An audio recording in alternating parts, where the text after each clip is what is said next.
Bonjour à tous. Alors, on va regarder qui est cette personne qui pense à toi ou la personne qui va venir vers toi prochainement. Bon, ici, on a un homme. Voilà, comme ça, c'est fait. Alors, qui est cette personne qui pense à toi? Quelqu'un qui a un écart entre les dents. Enfin, je tire plusieurs cartes avant parce que pour faire une synthèse. Qui est cette personne qui pense à toi? Les lèvres rouges. Cette personne. Image que toi, visage carré. On a des précisions là, c'est impressionnant. Bon, alors on a des précisions physiques, mais vraiment très physiques. Hein. Alors, ce serait un homme avec un écart entre les dents, qui a les lèvres rouges, mais moi je l'interprète comme quelqu'un de sanguin, qui a un tempérament sanguin. Quelqu'un du même âge que toi, un visage un peu carré, mais qui se remarque, qui est un peu plus carré, qui a des cheveux ondulés. Bon, évidemment, s'il est chauve, s'il n'a pas les longs cheveux, tu peux pas le savoir, mais il peut avoir une tendance à avoir les cheveux ondulés. Et il peut avoir une différence de couleur entre les yeux, entre les deux yeux. C'est toujours aléatoire, hein, mais ça peut donner des indices. Alors, quel est l'état d'esprit de cette personne? Pourquoi cette personne pense à toi? Bon, moi, je connais personne dans mon entourage qui a ça, qui a ces caractéristiques-là, en tout cas, donc ça ne me concerne pas. Alors, l'état d'esprit de cette personne, c'est que cette personne rêve de toi, pense à toi. Cette personne, elle se projette vraiment avec toi. Mais il y a une forme de schizophrénie. Elle n'arrive pas à sauter dans le vide, elle n'ose pas du tout. Pour l'instant, elle n'ose absolument pas faire une démarche vers toi. Elle est plutôt dans... Elle essaye de sortir du brouillard, mais elle est encore en suspension. D'accord, il y a des mémoires qui se jouent entre vous, parce qu'on parle de vie antérieure, donc c'est une histoire qui réveille des mémoires familiales entre vous, ou une vie antérieure, si vous croyez aux vies antérieures. En tout cas, cette relation, si elle a lieu, c'est pour ça qu'elle fait peur, c'est parce qu'elle va susciter une transformation, elle va générer une transformation entre vous. Oui, mais elle a vraiment du mal à te voir, elle a du mal même à croire qu'elle peut avoir une relation avec toi. Donc il est question d'intégrer ces informations, d'intégrer la réalité qu'elle veut avec toi au fur et à mesure, parce que là elle a du mal à se projeter, à prendre conscience, et là elle doit relier la pièce du puzzle vers toi. On n'y est pas encore, on n'y est pas encore. Et je suis pas sûre que ce soit favorable. Je le dis par habitude, parce que j'ai l'habitude de faire des consultations. Moi, je te dis que si c'est cette personne, si tu la reconnais, moi, je te dis que c'est pas favorable que tu sois avec cette personne. Je le sais d'entrée. Donc, on va continuer avec le tarot Indira, pour voir ce qu'il a à nous dire. Qu'est-ce que tu as à nous dire en précision pour cette rencontre? Oui, il est question de trancher. J'ai l'impression que cette rencontre, si elle se fait, elle va se faire dans un contexte peut-être où on ne s'entend pas, peut-être où il y a un conflit, où il y a une discussion forte, peut-être dans un bar ou avec des amis ou quoi. C'est quelqu'un qui peut susciter quelque chose de tranchant, qui peut te mettre un peu au défi d'une décision à prendre, alors que c'est lui qui est en position plutôt de faiblesse et qui n'est pas du tout en phase par rapport à toi. Mais c'est quelqu'un qui peut aussi avoir des tracasseries au niveau... Il y a un mélange des deux. Entre lui, il est tracassé par ses papiers et sa situation. Et de l'autre côté, quelqu'un qui peut être assez... qui peut faire mal. Je ne sais pas comment, mais qui peut être un peu conflictuel.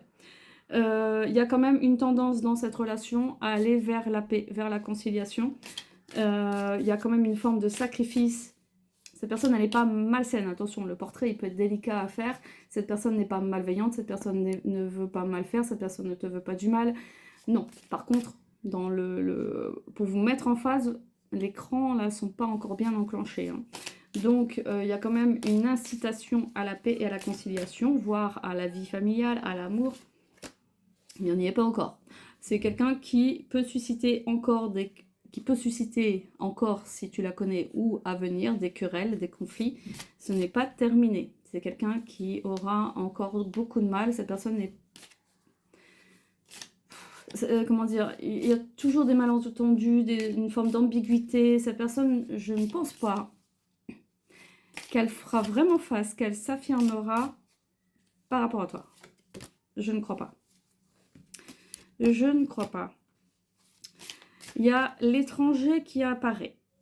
Des nouvelles rencontres. Ici, on a le 4, 5, 6, 7, le 7 de chouette. Le 7 de chouette, donc ça parle de protection, mais de difficulté aussi, et de nouvelles rencontres. Donc cette personne sait que tu vas faire de nouvelles rencontres. Cette personne sait qu'il y a un danger par rapport à l'extérieur. Ça se peut que tu fasses un voyage aussi à l'étranger, mais il y a question, je ne sais pas pourquoi, d'éloignement d'étranger. Voilà, donc sûrement tu as un enfant. Donc c'est possible que tu sois une mère célibataire avec des enfants, ou alors cette personne sait que tu aurais pu être la mère de ses enfants, mais elle le refuse. Elle le refuse. Donc cette personne est toujours en conflit entre le désir sexuel, c'est pour ça qu'il y a aussi l'épée, c'est pour ça que ça englobe beaucoup de choses, le côté tranchant, conflit, les problèmes, les tracasseries avec les papiers. Il y a un côté tranchant, où cette personne te met au défi alors que c'est elle qui n'est pas sûre d'elle. Donc elle te voit comme une bonne mère, en tout cas, à venir, ou que tu es déjà, si tu as des enfants. Elle te voit comme une mère, le profil d'une maman, et pas le profil charnel, sexuel. Elle te voit comme une mère, cette personne.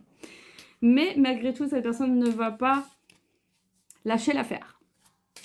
Malgré son positionnement, malgré ses émotions, malgré son cheminement qui est en cours, malgré ses difficultés à te reconnaître, parce qu'il y a une difficulté quand même à prendre conscience de qui tu es et à te reconnaître, mais cette personne va quand même passer à l'action, a envie de passer à l'action, a envie de... Il y a un ego derrière, quoi. Il y a un ego qui veut être le vainqueur, qui veut faire avancer la relation, qui veut décider, qui veut montrer qu'il est capable, mais on n'est pas dans les sentiments ici. C'est quelqu'un qui veut prouver quelque chose. C'est quelqu'un qui veut prouver quelque chose pour aller vers la passion, parce qu'on a quand même les flammes ici avec la passion. Donc d'un côté, on veut montrer qu'on est capable financièrement, matériellement, tout ça, c'est très important pour lui. Et de l'autre côté, c'est pour aller vers... On passe de rien au feu, quoi. Donc c'est pas sain.